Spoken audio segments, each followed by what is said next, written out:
Welcome back, everybody. This is the Resistance Broadcast. My name is John Howe. Thank you so much for joining us today. The Resistance base is open. If you are new to our podcast, welcome to the Resistance Broadcast base. My name is John Howe. I am so excited about today because we have a lot to talk about because Vanity Fair gave us their preview of The Rise of Skywalker. I'll sing a little bit later, too. That was like my inner Bill Murray. Star Wars. The huge, what they call the ultimate preview of The Rise of Skywalker. A lot of incredible pictures showing what kind of direction J.J. Abrams is taking this movie in, as well as some interviews with the cast and the crew and that sort of thing. So we're going to dive into that in the Resistance Report a little later. And as always, with me, the crew, James Bainey and Lacey Gillerin. Guys, happy Memorial Day. Happy Monday.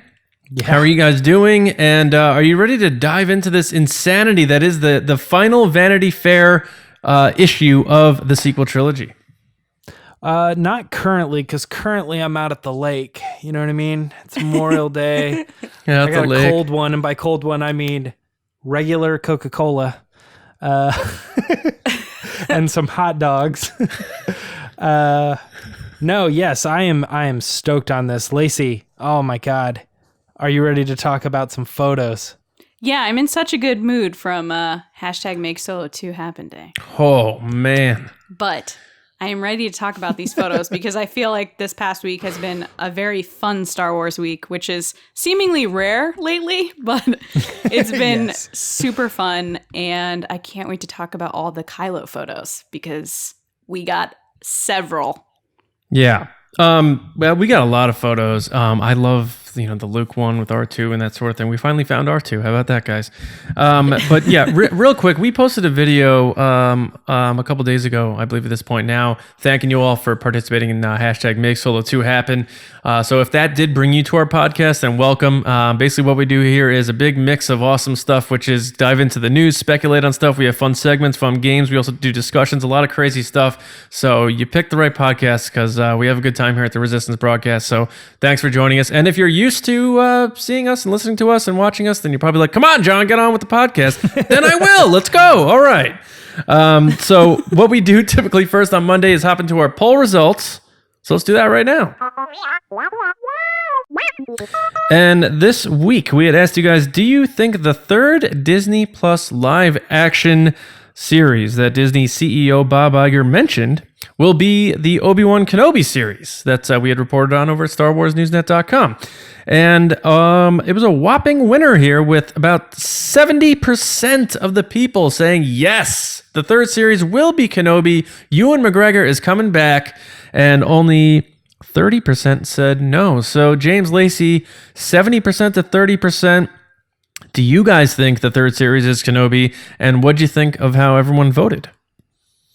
John, I always take your polls literally, and you said, do I think that it will be the Kenobi movie? And I put yes. Yes, I do think it will be the Kenobi movie. Do I want it to be the Kenobi story? That's a different poll, right? So definitely a different poll. I put yes on this. Lacey, okay. What are your thoughts? I put yes, of course. Kenobi's the GOAT. So yeah, this series is coming. I think it is. So we had a best comment, of course, and it is a patron of ours. He is a pilot, and his name is Adam Odle at Odle Adam, and he likes to call himself pilot number 4 in the credits. He doesn't want to be 1, 2, or 3. He's pilot number 4. And Adam said, and I didn't doctor this. This was the most liked comment. He said, it has to be keeping the faith in my boy at Johnny Howie. So thank you, Adam, for that. No one wishes this to be true more than me because of my report on Star Wars Newsnet. So I got a lot of writing on this one. Who writes these show notes? I just got to pick them. I got to pick the comments, right? So thank you, Adam, for that best comment. And thank you all who voted and left comments. We'll fire up another poll, as always, next week. All right, so now it is time to dive into all this Vanity Fair stuff. What is going on with The Rise of Skywalker? I'm so excited. Even though it's funny, going into this, I felt like I knew more about the movie than coming out of it. This thing has spun my head like a top. So James, let's fire up the Resistance Report.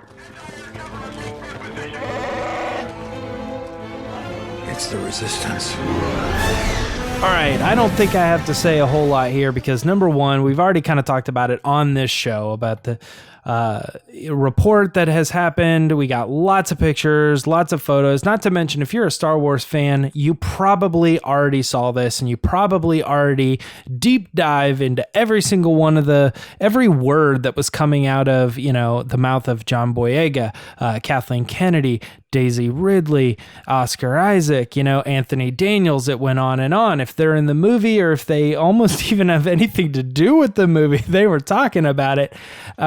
This was an incredible amount of story and coverage and just so much to talk about. It really lit Twitter on fire, and probably everywhere else. Reddit and every other place where you could possibly talk about Star Wars was talking about this Vanity Fair article. And so that's why I just wanted to say there's not much. I don't want to tell you all about it. You probably already know, but let's have a discussion, right? Let's talk about this. Oh, yeah. I'm just going to make it open forum. I want to start this off just probably what caught your eye? Lacey, I'll start with you. What was the first photo that or the main one that you saw that just like killed you? I kind of I wish we had an audience so I could be like, what do you guys think? And I know exactly what they're going to say, but you guys, I'll give you a second to like yell it out. Okay, go ahead. Okay, I heard you.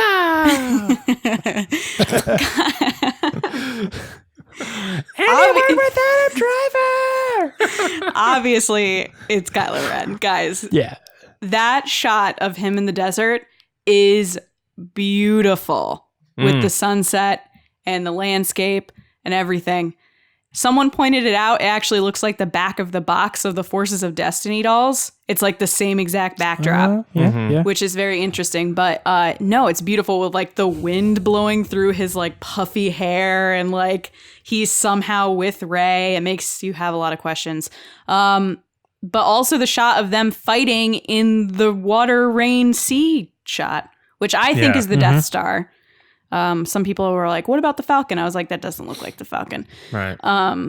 But that's just so exciting, guys, that they're together in both shots, because I think the best part of The Last Jedi is when they teamed up to fight those guys. So that's really exciting to me. And then some of the quotes were pretty exciting, but I'll come back to that. I just want to hear what John thinks of the photos, because I think he has a different pick than mine. Yeah. Also, John, the back what of do you my think? phone and my watch is the Kylo picture. Nice. Yeah, Nice. it's like that's like a Head and Shoulders commercial written all over it. Kylo Ren's like, I can wear black because I don't show dandruff. Head and Shoulders keeps me clean. Although the only thing that bothers me is obviously the wind is blowing both their cape outfits different ways. Yeah. And the person that pulled the story together for Vanity Fair, I believe her name is Jo Marie. I'm forgetting the actual Twitter handle. I apologize. But she's the senior writer for Vanity Fair, and she pulled together some of the details. And she said that there's a secret hidden meaning in the two covers. And she's like, I hope someone will figure it out by the movie. And I was like, I don't know what that means, but... You know, I commented on her tweet of that and asked her, do you mean it's a Vanity Fair, like, editorial, opinionated Easter egg thing? Or is this a Lucasfilm story hint thing? And they didn't answer. My guess is it's just the Vanity Fair putting their own little, like, Spin. thing on there. Like, Lucasfilm wasn't like, hide this reveal inside your magazine cover. I don't think that's the case. But honestly, I just want to say, I don't think it confirms anything. I think the immediate response was, oh, this must mean Reylo's a thing. I don't think it confirms anything. It just means that they want to sell magazines. And if you want to sell magazines, you put Adam Driver and Daisy Ridley on the cover. If you're old enough to remember 1999 when Vanity Fair's issue of The Phantom Menace came out, they had a huge spread with two lightsaber using people too, facing off against each other in the air, and it was Obi-Wan Kenobi and Darth Maul in the desert, and that obviously never happened.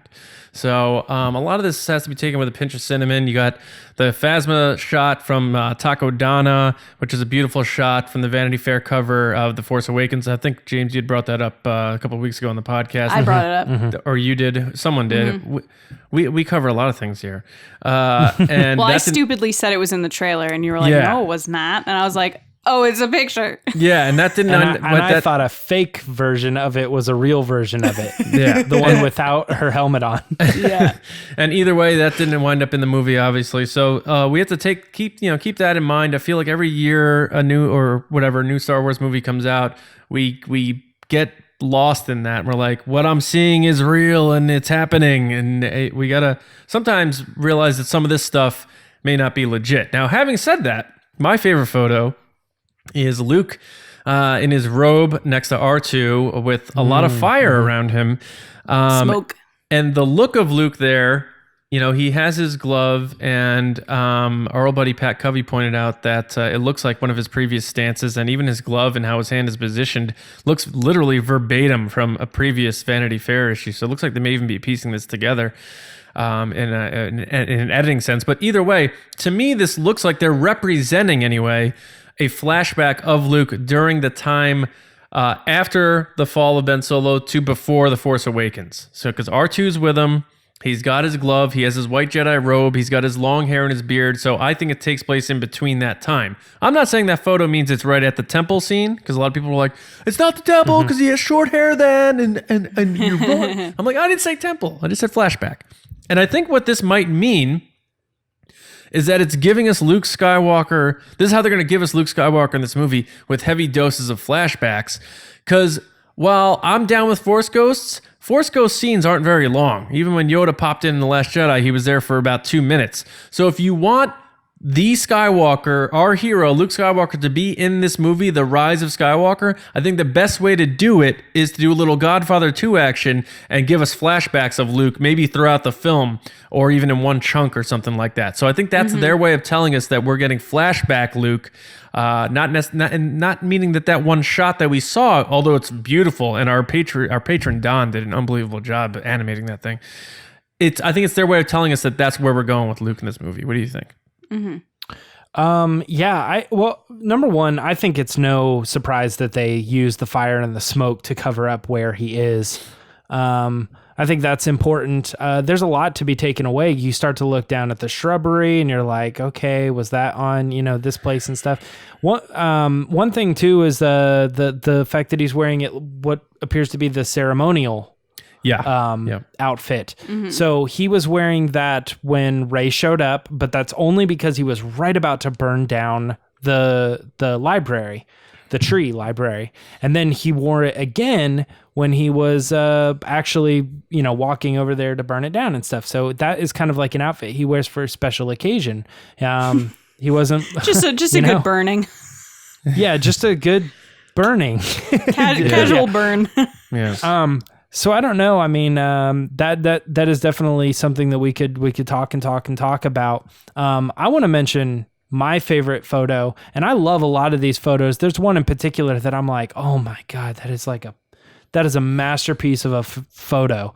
But the one that really set me off, the Knights of Ren photo with J.J. Abrams. Yep. There they are. I lost it. I remember I was like, I saw the photo and I started doing one of those.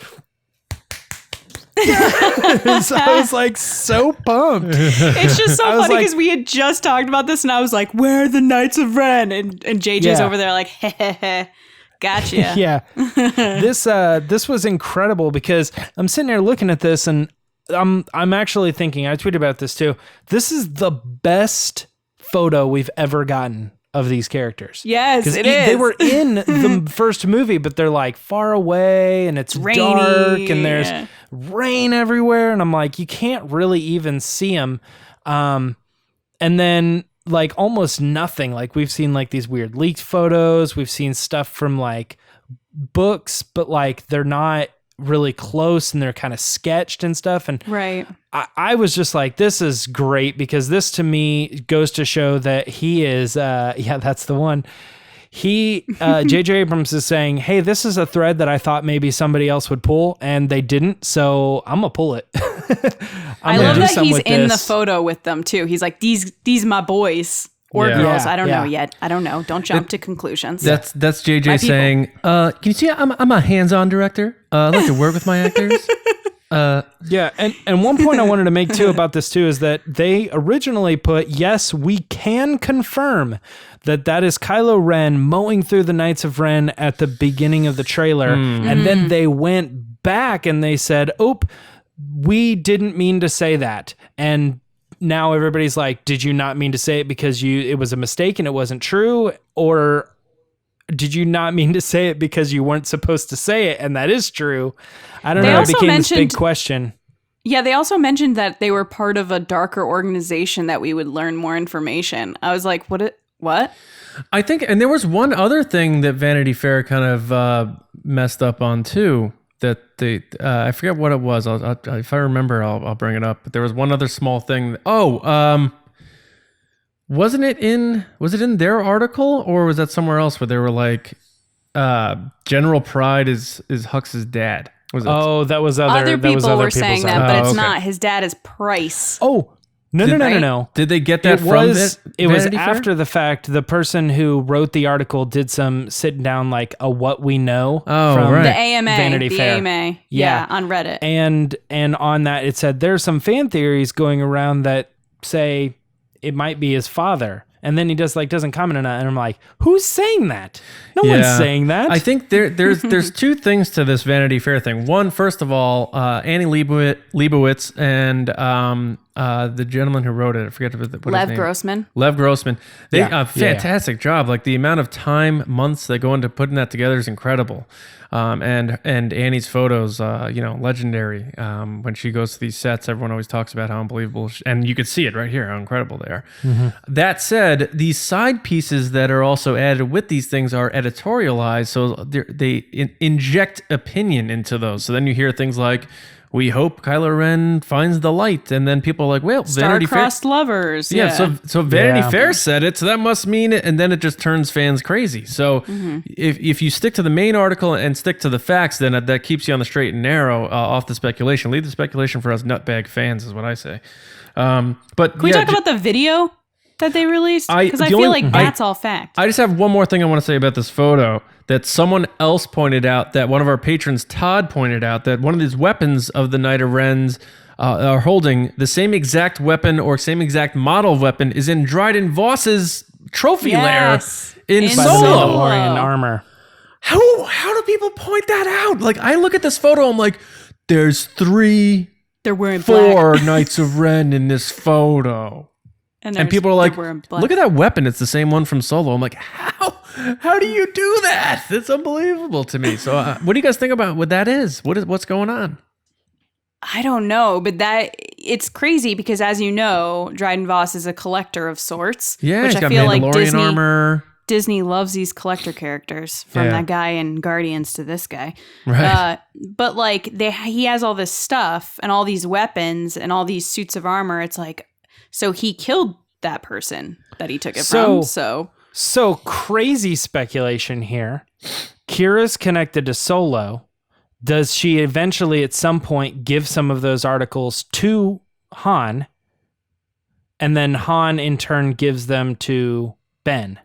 No, I think it would be more like it was someone from a certain group of organization or group that he then killed. And then this kid or person came from that group. I'm telling you, the visual dictionary of this movie is going to point that weapon out, and we're going to find out where that came from. Yeah. And Pablo's going to tie it into Solo somehow, especially now that Solo 2's happening, So we got to...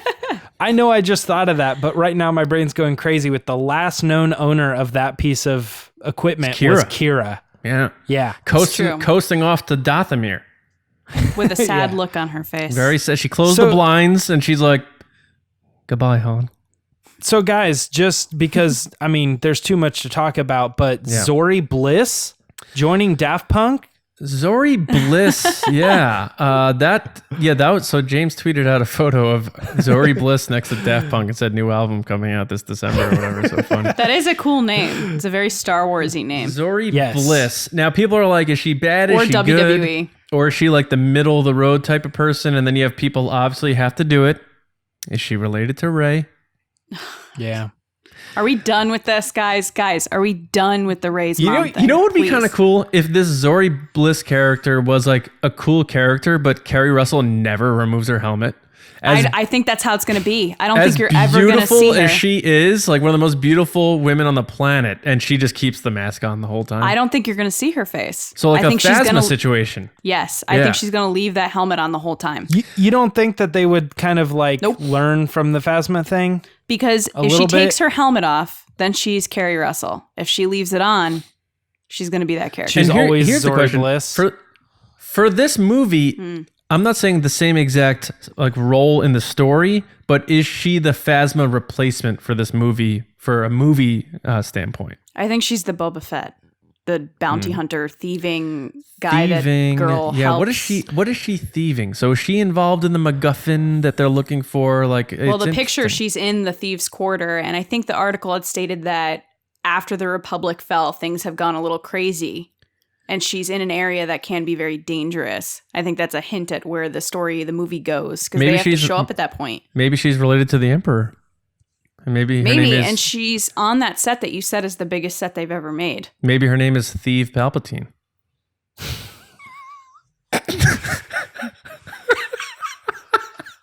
You're the worst. You are. That's right. The worst. I got a few more tricks up my sheath. Don't worry about it. No, stop. Stop it. Anyway, she's on that snow set that you said was the biggest set, the one that Kevin Smith went to. Yeah, so the set that he said is the biggest set is the one we saw in the teaser where that ship was flying into. That's the one she's on. So are we thinking that maybe that's her ship? Yes. And that's what people are thinking. Maybe she had something to do with dropping Rey off. Oh my God. On Jakku. Jeez, my Leia theory's dying by the minute. Yeah, it is. Ooh, maybe she was stolen from somebody. But why would she drop her off on Jakku, though?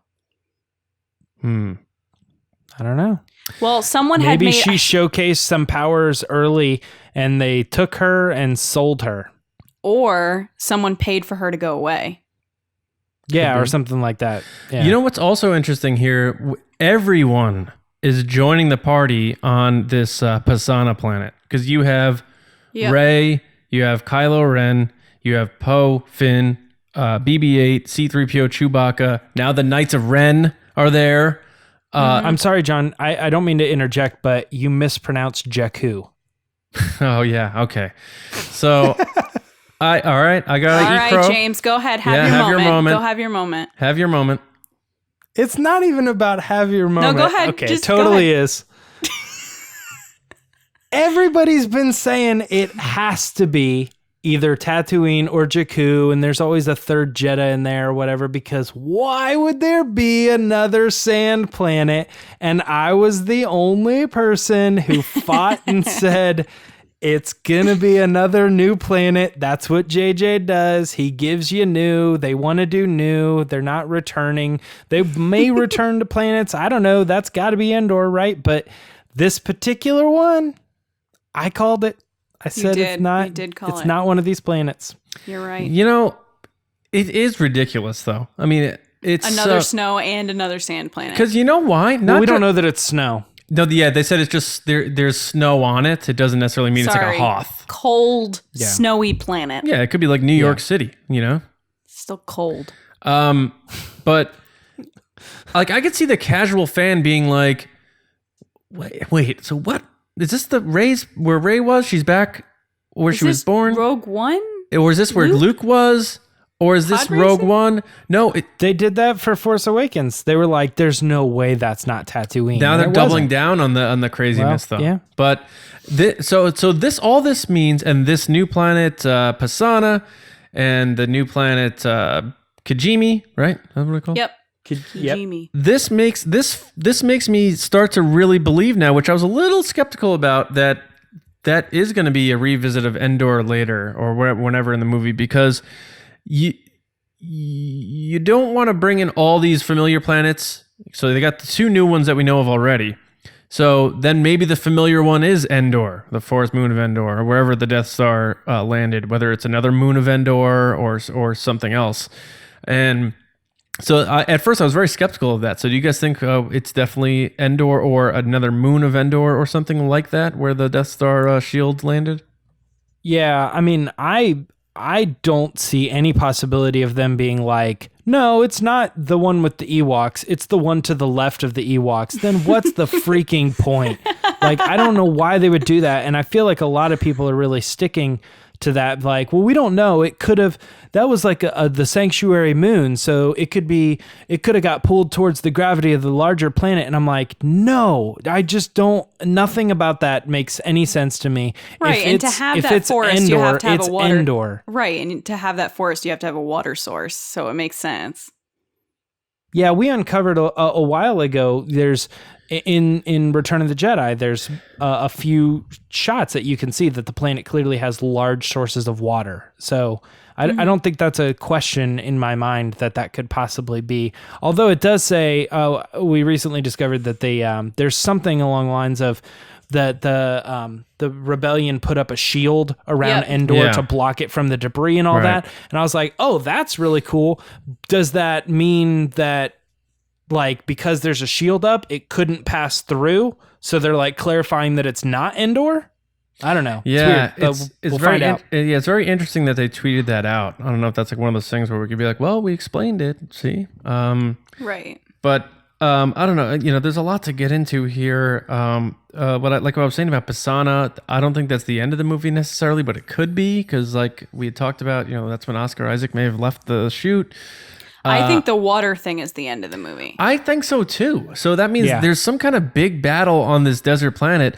Is that the beginning of the movie after they're on this the Resistance base and they first half, yeah. Like she hugs Leia bye and then they go off and do this at the desert planet? Yeah.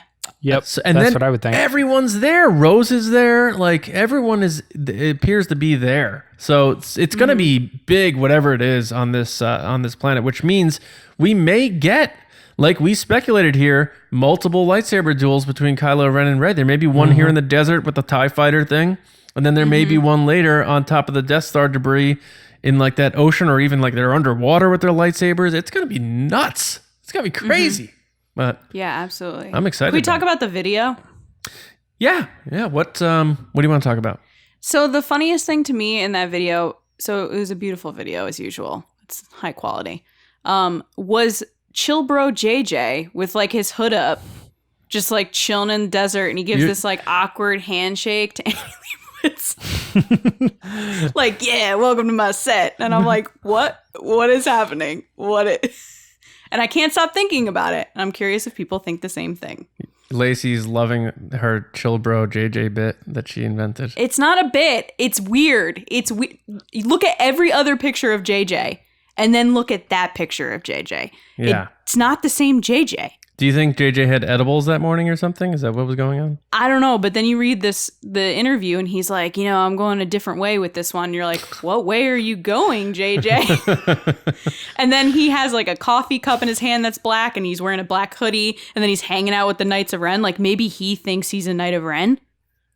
Yeah, he wants to fit in.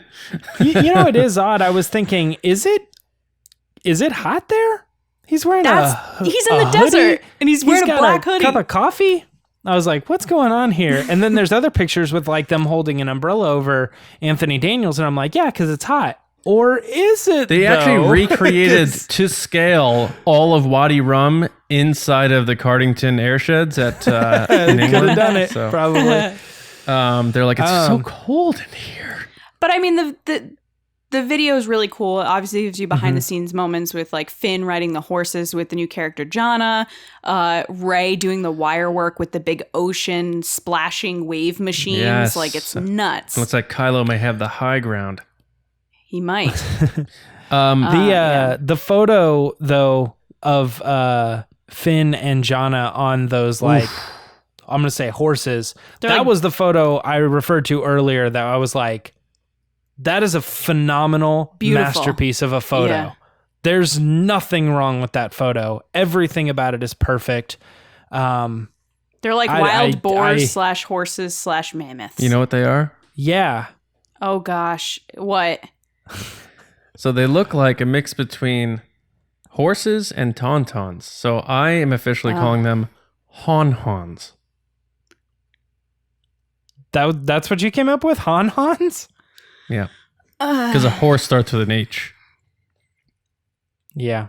Dun, dun, dun, dun. I actually have that on my phone available to pull up at any time. I need to start using it. That is a cool shot, though. It looks like, I don't know, are they going to be a romance now? Because they look like they're like paired up. Is Rose getting the boot? No, I would say no. I don't think Rose is in this movie that much. I don't either. Yeah. We've been saying that on here for a while. Mm-hmm. Well, what's cool about these, is this a practical thing or is this like a finished CG shot that they got for the thing? I think it's a practical shot in the sense that it's a horse, but I think they fixed the front head part of it. Because if you look at the behind the scenes footage, the head of the horse is normal, but the back is all furry. Yeah, they put, if you remember those leaked photos from the Sun last year, whatever it was, way to hide that yawn, James. That's a professional yawn hide right there. They had those, they put tape markers on the horse's face for the CGI aspect. Right. So there were horses, kind of like how the elephants were banthas in A New Hope. There were horses, and then they just put CGI faces on them. So I don't know. You know what's if interesting? they use any practical things there. The pictures from the Sun with Finn and Poe and Jannah and Chewie. Yep. That grassy hill looks like the exact grassy hill in the trailer before they get to the Death Star. Exactly. Yeah, I agree. Yeah. Yeah. Oh, I'm sorry. Is that like a common known thing? I just thought of it. I mean, I know what grass looks like. All right. Well, never mind. I'll just leave. Oh, stop. Oh, jeez, Louise. All right. Speaking of Poe Lacey, since he is your favorite character, I found one of the most interesting parts of this article was Oscar Isaac talking about the characters and where they are now as the group. So Poe, Finn, Rey, blah, blah, blah. And somewhere in this article, it did sort of confirm it's been 1 year. It is a 1 year jump. Right. So, and he says, quote, there has been a bit of a shared history that you haven't seen with this group now. Whereas in the other films, Poe is kind of this lone wolf. Now he's really part of the group. And you could probably say the same for Finn too. Now he's really part of the group. They're going out and going on missions and have a much more familiar dynamic now. So we're going to see them after being together for a year. As I was saying last week, it allows JJ to cheat a bit and build chemistry that wasn't there prior. So we have a year and they can fill that in with books and comics and whatever. But we note, and they kind of have already, some of the post The Last Jedi stuff. But now we're going to see them really get along, and you're going to see Poe and Rey probably joke around with each other, and kind of like how Han, Leia, and Luke did in A New Hope. So I'm really excited about that. He calls Finn his family. Yeah. He says Finn and Poe are like family. Yeah, they kind of said that you're going to see how they act offset in the movie, because they're going to be more of a close friends, instead of like, when you get to know somebody and you hang out and you're still not comfortable enough to make fun of them. So then you kind of know you're not close enough, but then you get to know them and you get to like make fun of them. And that's your way of saying like, I love you. You're my friend and we're close. That's what we're going to see in this movie. I think we're going to see a lot of them busting each other's chops. John, you must really like me. I like both of you guys very much. But you must like really like me. Don't push it, Gillerin. I think we're going to see a lot of them kind of barbing each other and having fun. And that's going to remind me of like Empire and A New Hope type of stuff. So that I'm really excited to see the shared grown chemistry and dynamic between Rey, Poe, and Finn in the movie. Absolutely. I think that's going to be cool. I'm interested to see how Poe and Rey get along, because, she has this really good connection with Finn, and then he has a connection with Finn. Like, so it's when when two friends are really good friends with one friend and you force them to hang out because they're both your friends, but they kind of have this competition of like, but I'm the better friend. Mm-hmm. Do you know what I'm talking about? Yes, I do. I wonder is it going to be them trying to say I'm Rey's better friend, or is that who's? No, I'm saying they're both friends with Finn, so I could see Rey and Poe butting heads on what to do next. I was going to say they both are butting heads on who is better friends with Rey, because she's the most impressive out of the three. Oh, you think? Yeah. And I don't mean that in a romantic way. I just mean right. because she's the Force user and that sort of thing. But I could be wrong. Either way, I could see depending on which way it goes, that dynamic happening in some way. We got to talk because it would be bit. boring if they all loved each other and everybody was like so great. There has to be some type of exactly. tension of some I think sort. JJ's a better writer than that. I think he'll do something like that. But it's like how you two fight over who likes me more, right? Negative. Crickets. Yeah. I don't know about this. I must be a bad writer because I'm sitting there thinking like, I don't want any tension between these three trying to figure out who's the best friend. No, I don't think tension. I'm not I think saying more friendly that. type like, of banter. It's not like bad Yeah. feeling. I'm saying like little competitiveness. Yeah.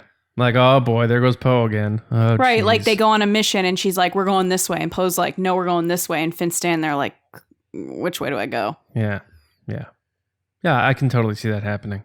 Yeah. All right, so how about a little Kylo Ren talk? Yes, please. What I found not interesting is he kind of, Adam Driver likes to double down on things he knows he's allowed to say. So he does that whole thing about why he turned to the dark side. And I was like, boring. But then... I don't think that's boring, though, because he said he was born into privilege. Which we know, though. It's and then that... He had this crazy power, but then he also goes into friendships. Like he couldn't connect with people and have that friendship. Sure. And then he talks about, quote, and then he, being Kylo Ren, had been forging this maybe bond with Rey. He said maybe bond. Interesting.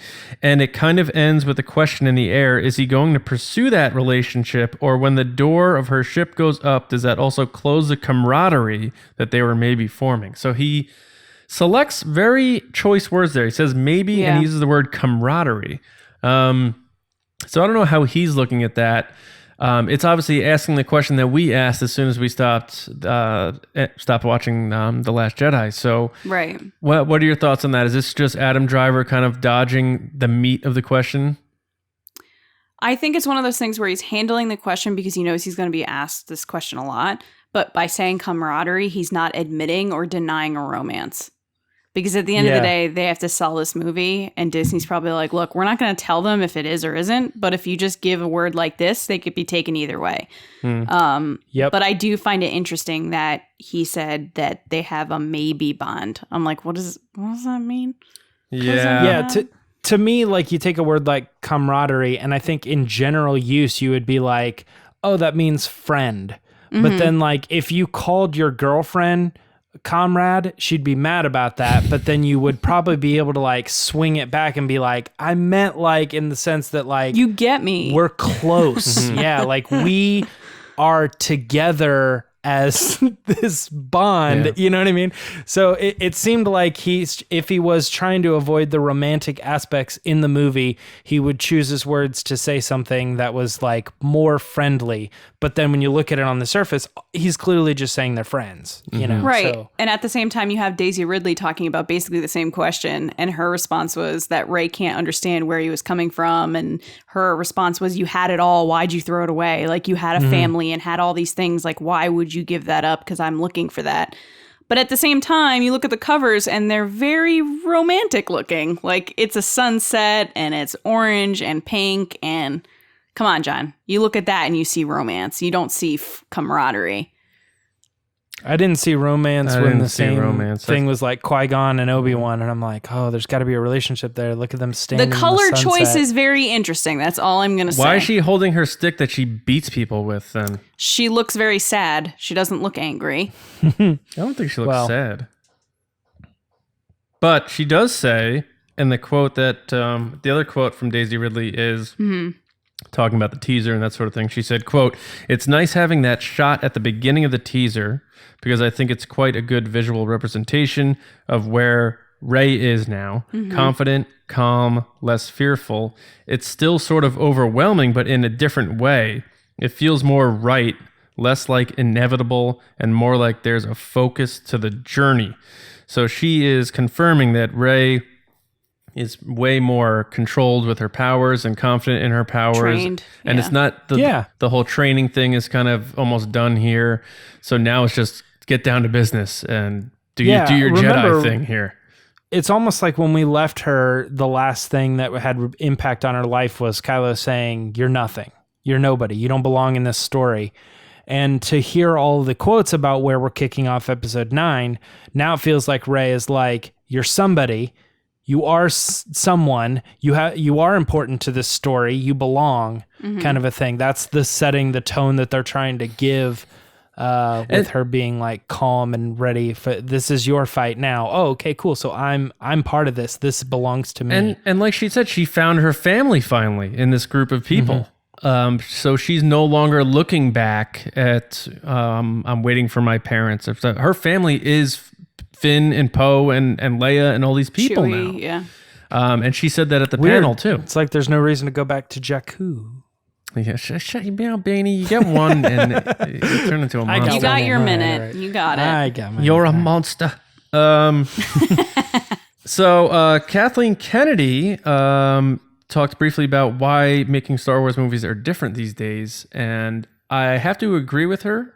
She said there's a loss of innocence, a sense of innocence that existed in the 70s, although the 70s weren't a very good time in the United States, that I don't think to any extent exists today. I think that has to permeate the storytelling and the reaction to the stories and how they're set up. It has to feel differently because we're different. And what she was alluding to there is how it's not so much the, okay, good guys, let's go get the bad guys now. She's saying we have to try to explain motivations behind why someone's bad and vice versa, why someone's good. It's more and complicated. Yeah, so more complicated storytelling. Because I think that's a reaction to people being upset at no clear lines between good and evil, light and dark, and they're flirting with the balance idea. And I think that's what her way of just explaining, like, it's a different way of telling stories these days. So while we love A New Hope and that sort of thing, we can't direct compare on how stories are, that story was written compared to now, because George wrote that for a very different reason than these stories are being written today. And I think that's a good thing. I think Star Wars staying fresh and staying new, and I'll get into this more on Thursday, is so important for the vitality of it, because you don't want that Rolling Stones Greatest Hits tour when they're 80 years old. Like you want your band to have a new kick-ass album to tour on, and I think that's what they're trying to do here with Star Wars, and I think that's perfect, whether people want to stick around or not. Absolutely. 100% that, and that's a good I don't know if that's a good place to wrap, but it's definitely a good segue for our Thursday episode where we're going to dive a little bit more into that stuff. I just want to ask you guys, you two right now, the Luke thing, am I way off on that? Or do you guys think it's going to be like flashback a big time with Luke? And is that photo have anything to do with pre-TFA? Like, because R2's there? Because I was dead set that that's pre-TFA because he's with R2. Some people think it's a Force ghost without the effects. Like, what's your guys' take on that photo? I think that it is a flashback pre-TFA or like a Force vision or something like that. I can't see it being him in the movie as a person. Like, people were like, oh, he came back from being I was like, no, they wouldn't do that. It would be so confusing to the audience that aren't Star Wars fans to be like, wait, he was dead, now he's not dead. Yeah. And it would downplay his sacrifice from TLJ. Right. So like, I think it's a memory or Force vision or something, flashback. I can't see him physically being in the movie in that moment with R2. So like, what makes the most sense? I'm with you, John. I think that actually does make the most sense. I was kicking around some stuff, and I know I've been on record of saying the Force Ghost thing, as far as them getting better and better and better at it, you basically have Yoda there, like almost perfectly, It was just lighting, I think. In physical form, like there's just like a little glow around him. He physically interacted with Luke. He bopped him with his cane. Right. Yeah. And, well, yeah.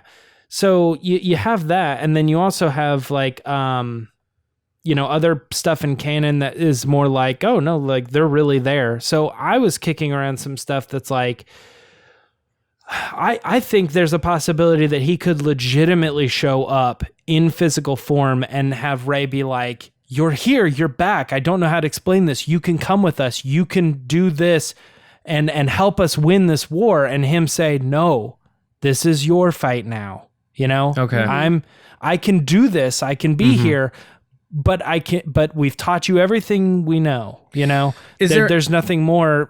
I don't have a part in this anymore. Is there any chance, James, and Lacey, that, and this might be a stretch, that this is R2 projecting a message from Luke? Oh, I didn't even think about that, honestly. I mean, it could be, because they could just be applying a thing after the fact, because when he hung out with R2 and he showed him the message from Leia and he's like, that's a cheap move. They didn't really show... He could have gone up to R2, yeah. They didn't really show him and R2 leaving each other. They just kind of cut from that scene where he grabbed the dice. So that's possible.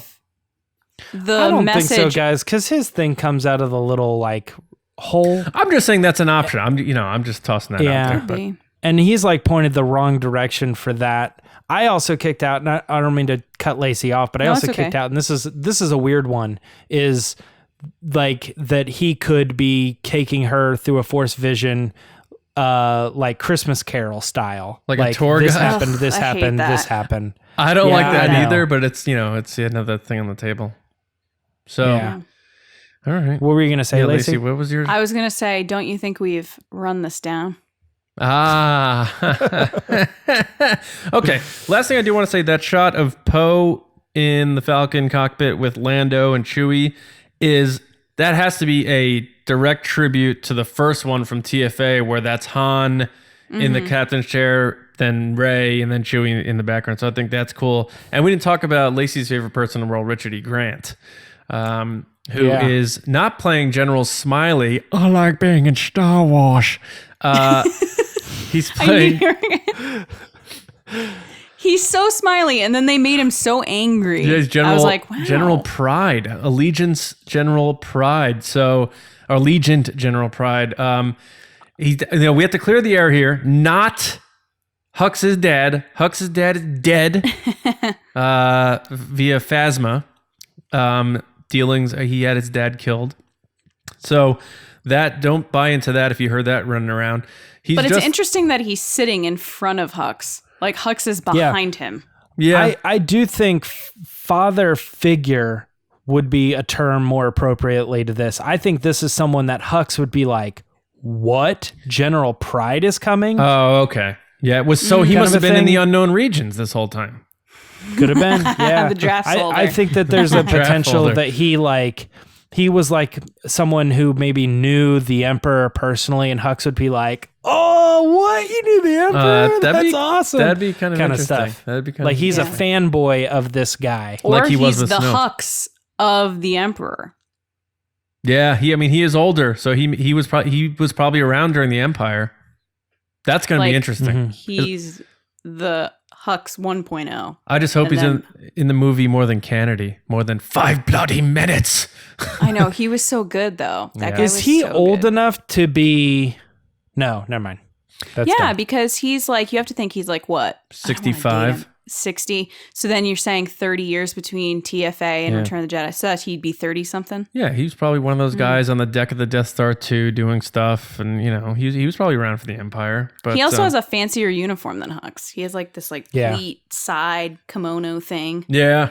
I'm excited to see all these characters. So I thought this coverage was great and everything.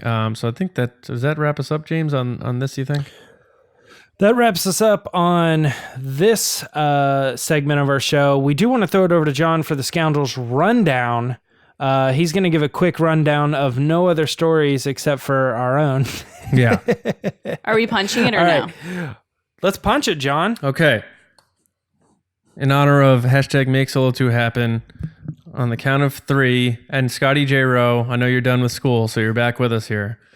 1, 2, 3... Punch it!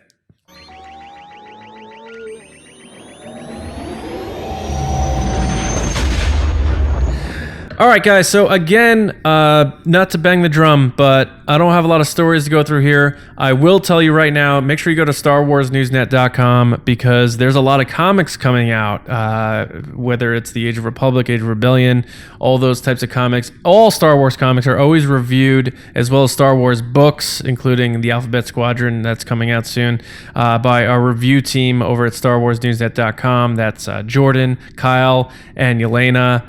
So go check out their reviews at StarWarsNewsNet.com. If you don't have time to read all this stuff, they give you spoiler reviews, they give you non-spoiler reviews. So stick to StarWarsNewsNet.com for all of our awesome reviews for all of our books and comics and all that stuff. Now, I just want to say once more, the hashtag Make Solo 2 Happen movement, again, all you guys who participated in that on this past Thursday really blew us away, because we were expecting, our main listeners to do it and maybe get like 40 or so people involved and we'd be tickled pink about it. But that thing took off and it started trending. And I was like, oh, is this just trending because I'm tweeting it? Nope. At 9 a.m.? Yeah, it started. Trending at 9. You wake up and people are already tweeting about it. People made graphics about it, and people are posting T-shirts that they bought of ours. It Makes Solo 2 Happen. Stickers, other bloggers, other podcasts, other creators, YouTubers, listeners, fans, geeks, nerds. Everyone got involved, and I had to say, guys, for speaking for me, and I'll let you guys pop in real quick here, even though it's the rundown. It was such a good day for Star Wars fandom, because nobody fought. Nobody had any kind of divisiveness. Even if they didn't like Solo, they're like, you know what? You guys are doing a good thing. I'm behind this. It felt good. It felt like good Star Wars fandom, and everyone was really good to each other. And it made me pretty emotional at the time. And the trending stuff and all that aside, it showed that this fandom can be really great for something like that. And it wasn't a petition. It wasn't we're mad, you better do this. It was make it happen in a spirited way, because we loved that movie so much and we got behind it. And I want to thank, just from the bottom of my heart, thank you to everybody who participated in hashtag Make Solo 2 Happen. And if that led you to our podcast, that's the cherry on the sundae for me. So James and Lacey, anything you want to add to that? Only that my absolute favorite part of all of this was the people that saw it trending who don't know us or don't know anything about us, and they were like, what? Like, this is trending? I saw people saying, I felt like I was the only one who liked this movie, and all of a sudden this is popping up. And to me, I kept thinking all day, like, of examples of like somebody getting on their Twitter and they see something like Make Tron 3 happen, and they're like, yes, like, this is a thing that's happening. I thought I was the only person that liked the Tron Legacy or something, but they built this whole world and it was so great, and I can't believe this is blowing up, and just being so excited that all of a sudden out of nowhere there was this big movement for this movie that you felt like you were the only one who liked it. And I was just like, that's awesome. Yeah. I'm glad this is hitting home for a lot of people. I wonder how Bob felt signing into Twitter that day. Iger? Yeah. He's probably like... Because everybody was tagging him. He probably went like this. And James, get your bleep button out. Oh, shit. I agree with both of you, but especially John with the positive stuff. I loved reading people's thoughts and love for Solo, and it was so clear that this wasn't us pushing ourselves or pushing a certain thing or forcing people to sign things or telling Bob, you have to make this. It was a pure day of celebration of a movie that we love, that we think got a bad rap from certain individuals that we don't agree with, and we just wanted to talk about how much fun it was and how fun it was to watch and cosplay and draw pictures and art and all this other stuff. And I just loved that all the people that I interacted with online were all excited as we were. And like James said, we're like, oh, I thought I was the only one. You're not the only one. Nope. Majority of people liked this movie. It's just the bad stuff tends to sell and get more clicks. Yep. I promise you, you're not the only one. And it was just really good to see. I mean, it doesn't hurt that Ron Howard tweeted us, but it does not. Besides that, like, John, you killed it. John, you came up with this.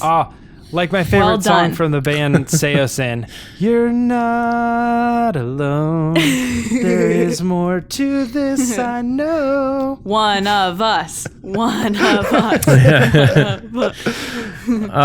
No, yeah, it's been incredible, and I think we're not done, guys. So just because Make Solo 2 Day happened doesn't mean when you think of Solo or you think of an idea for Solo or you want Solo 2 to happen, throw that hashtag out there, because we're still going to be pushing the movement because we care about it. And whether it's a movie or maybe more likely a Disney Plus streaming series down the line, I think they do listen, as they said. Even John Kasdan and Rob Brito, the producer, they say they listen to these types of things. So thank you guys. So if this does end up happening, you're a big part of that. So take pride in that. Take pride in being an awesome Star Wars fan. And again, cherry on the sundae, thanks for listening and watching us. We appreciate that. And that is the end of this Scoundrels Rundown.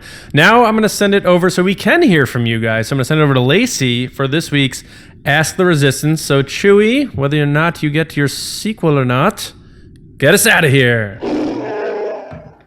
All right, guys, it's time for Ask the Resistance. You have Star Wars questions. Hopefully we have some pretty good Star Wars answers. I've been wondering, what are midichlorians? So the first question comes from Paul Howe at Dandy1138. And he asks, do you think we'll get to see at least 10 minutes of Ben Solo, like the man he really is, in this film if he's redeemed? I don't want a climactic redemption, then fade out. It'll be great to see Ben, the man, plus Leia, plus Han created. Oh, see the man, Leia, and Han created. Well, the man, Leia, and Han created... Well, I'm going to answer this question, obviously, guys. We know I want to answer this question. Because ladies first. No, just because this is a Ben Solo question. So I think the one thing I have with this question that's like kind of a problem is that it would be great to see the man Leia and Han created. The man Leia and Han created is currently Kylo Ren. It doesn't change who he is from Ben to Kylo Ren. It's the same person, same mindset, same decisions were made by him. Now, do I think we'll get to see 10 minutes of Ben Solo? I don't know about that, because that then insinuates that he's going to change in some way. And I don't think you're going to see him drastically change in this movie. I think it could be something like he teams up with Rey, Poe, and Finn, and they call him Kylo Ren, and Poe's like, I'm never calling him Ben. But then Rey calls him Ben. So that's the kind of thing I could see, where I don't see him spending more than 10 minutes being like, all right, guys, let's do this together, because that's not who he is. It's hard to go from a 30-year-old person where you have this one mindset to be like, oh yeah, let me go back 15 years after all they've done all these terrible things and become this loving, wonderful Poe Dameron type character. It's not going to happen. That's not who Ben Solo is. Do I think you're going to have characters call him Ben? Yeah, Rey, maybe Leia, but I don't see Finn or Poe or Chewie even calling him Ben. That's just not, that doesn't make Chewie sense. Calling him. I mean, I could see them maybe having a scene where Chewie might forgive him, but at the same time, I can't see that happening because it is his best friend that he killed. So I think that's going to be one of those rough things that like maybe he'll like look at him and acknowledge his presence, but like not like a, hey, let's have a hug, if that makes sense. So I hope that answers your question a little bit, Paul. I don't think you're going to get 10 minutes of Ben Solo, but I think you're definitely going to get him teaming up with Rey, Poe, and Finn and being Ben in the sense of with Rey and she calls him Ben, but not like I'm going to dress in white for the rest of this movie and I have Jedi robes now and we're hugging, because that's just not the character. Someone just happens to have Jedi robes in his size around and he's like, oh, perfect. Luke shows up, he just goes. And then you have shirtless Luke. Yeah. Oh, wow. All right. Next question comes from David, waiting on SWCA dates. Aren't we all, David? At stay_Radis. And he Lacey, asks, what's SWCA for the audience, please? Oh, sorry. Star Wars Celebration Anaheim. Oh. Sorry. And he asks, seeing the Luke and R2 pick opens up a lot of possibilities. What do you think those could be, and what planet do you think they're on? James, what do you think? So we did kind of talk about this a little bit earlier. So I'm gonna put on record a bold prediction, and keeping that controversy crown. No, it's not controversial, but I'm gonna say that they're standing on Endor, and the reason being is because I think it could be really cool to see Luke back on that planet as a connective piece of tissue, if you will. Yeah, I don't know about all the. I mean, like I said, we went through all that stuff earlier about the Force Ghost and so many possibilities to that photo. But yeah, I think the smoke is hiding stuff on purpose, and maybe we might even get one of those, like, we look back at the photo and we're like, they did that, like, in the movie. It's just fire, and you can clearly see like the Death Star behind him or something. Right. Like the satellite dish or an X-wing or something. I got to go back and look at the photo, because is the grass under Luke's feet the same grass that's under their feet in front of the Death Star and the same grass that's under Finn and Poe's feet? It looks like woodsy, weeds and stuff. But it does have those like tall sprouts. That's what I'm thinking. Endor is popping up in a lot of conversations, and imagine it just doesn't even happen. Like it's not even. Or if it does happen and like Ben Solo does get redeemed, he's like, we're renaming this planet Bendor. Well, that's where he was conceived. What? Wasn't that where he was conceived? No, I don't think so. No, it's where Poe was conceived. He was born on Chandrila. Is that how you pronounce it? No, conceived. Oh, yeah, well. I'm pretty sure there's a fact somewhere. I don't think so. Because I think Poe was because of the party that night, but then he was born on Yavin. Mm-hmm. Right, but I think Ben was conceived on Endor after That's the fight. Wild. And then we can look it up. So do you think do you think he goes back to that spot and he's just like, this is where it all started? He does his like MTV Cribs. He's like, this is where the magic happens. So this is the tree house. This is where the Solo family got down. Yeah, it is too bad that someone wasn't born on Endor, because then they could have that. I was born here, you know. Mm-hmm. Well, you're gonna die here, you know. Right, but he has the pull to Endor with, that's where Vader was burned. That's where they celebrated their victory. And that's where, like, the gang was all together. Fought that last battle, I guess. Very interesting. Anyway, okay, cool. Next question is Hamat at FootyHamat7. Uh-oh. And he asks, do you still think Endor is where they'll be traveling after the official page tweeted a fact after the Death Star blew up and the debris was hitting Endor? John, we're back at Endor again. Wow. What do you think? These questions are a miss. I love how we were just like, imagine if we keep talking about Endor. So the next question. Well, I did put backups in case we, It's fine. I think so. I do. When I first saw the teaser and I saw the Death Star, I was like, JJ can't be taking us to Endor. He doesn't want to rehash Return of the Jedi. Like, that's such a risk for him. And I think I may have said that in our panel. But now I'm starting to come around on that sale pitch. But maybe it's a different part of Endor, an ocean, middle of the ocean in Endor, far away from the peaceful forests of the Ewoks. So I'm going to say yes. I think so. If there was a shield situation, they'll explain why it protected part of the habitat and not all of it. And I don't know. I guess just makes too much sense for it to be Endor, because I think that is the Death Star 2. I think that involves Palpatine. And where else would it have landed? It wouldn't make sense for them to be like, it landed at this other planet near Endor. No, you just make it Endor. And especially because we found out we have Pisana and Kijimi, those two new planets. So there's your new planets there. If you want to bring back an old one, it looks like it might be the forest moon of Endor. So I'm going to say, yeah, I think FootyHamat 7. I think we are heading back to Endor. Nice. Well, we have some other questions, but we're kind of up on time, so I'm going to end it there this time. Sorry, guys. Oh, maybe next man, time. That next one was going to be so good.